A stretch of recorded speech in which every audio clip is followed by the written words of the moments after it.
पुराने जमाने में एक राजा हुए थे, भर्तृहरि। वे कवि भी थे। उनकी पत्नी अत्यंत रूपवती थीं। भर्तृहरि ने स्त्री के सौंदर्य और उसके बिना जीवन के सूनेपन पर 100 श्लोक लिखे, जो श्रृंगार शतक के नाम से प्रसिद्ध हैं। उन्हीं के राज्य में एक ब्राह्मण भी रहता था, जिसने अपनी निस्वार्थ पूजा से देवता को प्रसन्न कर लिया। देवता ने उसे वरदान के रूप में अमर फल देते हुए कहा कि इससे आप लंबे समय तक युवा रहोगे।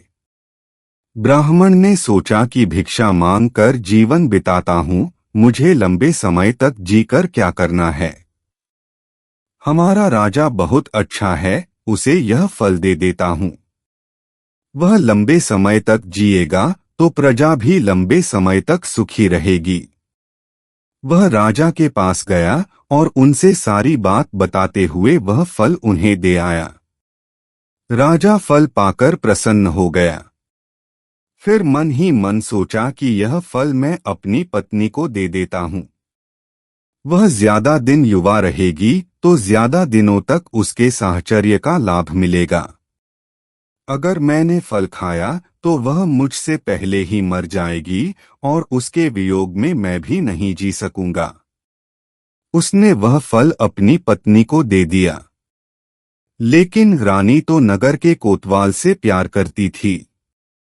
वह अत्यंत सुदर्शन, हृष्ट-पुष्ट और बातूनी था। अमर फल उसको देते हुए रानी ने कहा कि इसे खा लेना, इससे तुम लंबी आयु प्राप्त करोगे और मुझे सदा प्रसन्न करते रहोगे। फल लेकर कोतवाल जब महल से बाहर निकला तो सोचने लगा कि रानी के साथ तो मुझे धन दौलत के लिए झूठ-मूठ ही प्रेम का नाटक करना पड़ता है, और यह फल खाकर मैं भी क्या करूंगा। इसे मैं अपनी परम मित्र राज नर्तकी को दे देता हूँ। वह कभी मेरी कोई बात नहीं टालती। मैं उससे प्रेम भी करता हूँ, और यदि वह सदा युवा रहेगी तो दूसरों को भी सुख दे पाएगी। उसने वह फल अपनी उस नर्तकी मित्र को दे दिया।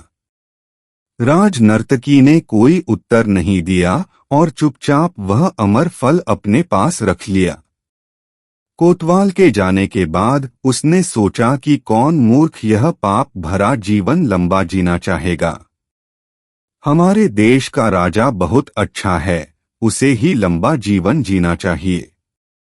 यह सोचकर उसने किसी प्रकार से राजा से मिलने का समय लिया और एकांत में उस फल की महिमा सुनाकर उसे राजा को दे दिया और कहा कि महाराज, आप इसे खा लेना।